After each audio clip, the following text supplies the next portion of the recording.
ကျွန်တော်တို့ဂွေမျိုးသမီးရဲ့နေ့ပေါ့နော်ဒါကြောင့်မျိုးသမီးကောင်းတော့၄ယောက်တောင်းပြီးတော့တရားဝင်တော့ဒီတရားဝင်စုတော်တရားဝင်ပြီးတော့ဟောနော်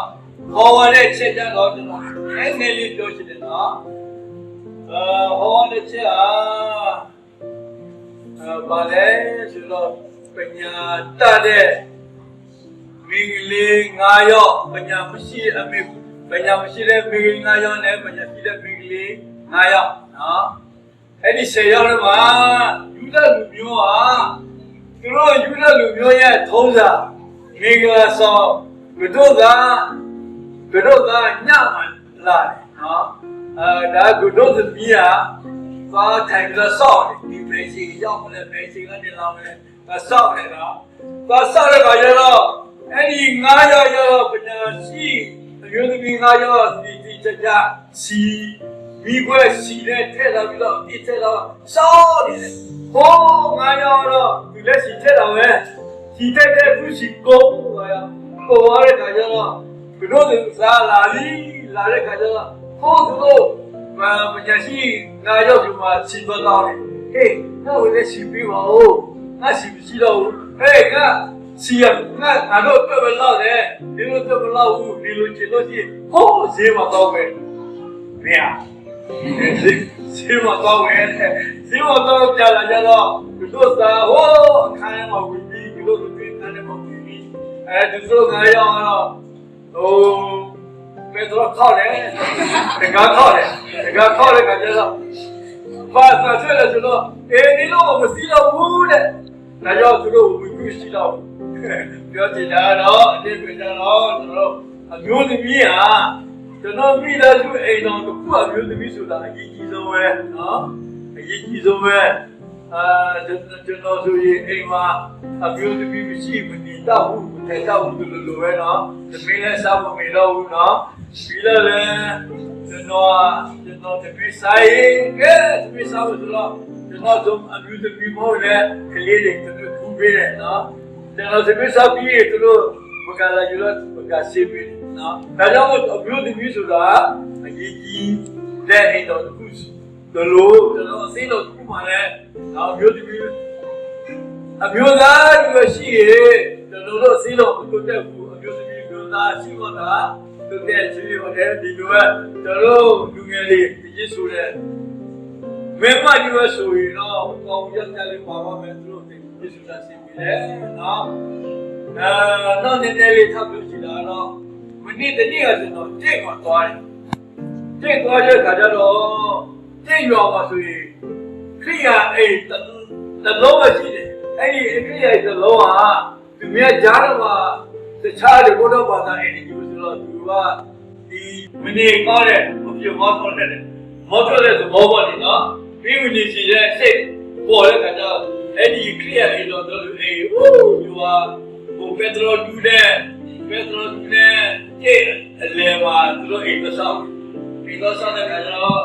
ဟိုအမေရိကန်မှာမျိုးသမီးနောက်ထပ်ပေါ်ဆိုတဲ့မျိုးသမီးရောက်ပြီသူဖေးနေချင်မကန်ဘူးသူလေသူ့မှန်နေချင်ကြတာမရောက်ရှိတယ်သူဟိုအမေရိကန်နေပြီးတော့သူစူတောင်းတယ်ဖြားတဲ့လူနာဖြားတဲ့လူပဲနားတဲ့လူ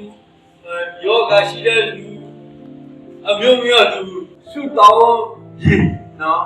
စူတောင်းပြီးတော့ရေဘောတလို့ယူလို့သူအဝေးကနေစူတောင်းတယ်နော်ပြီးတော့စီလဲသူစူတောင်းတယ်သူစူတောင်းပြီးတော့ဖြားတဲ့လူကသူစောက်တာအဲ့ဒီယောဂရှိတဲ့လူပျောက်သွားတယ်သူတိတ်သွားလို့သူကောဒီကကျွန်တော်သွားတဲ့ခါကျတော့ရွာလူတွေအများကြီးလဲကျွန်တော်ခြေလာလူကလေးများလူကြီးနေရာတော့လာနေရာဝင့်ကျလို့ရှိမယ်ကျွန်တော်ရောက်နေသူတို့စီ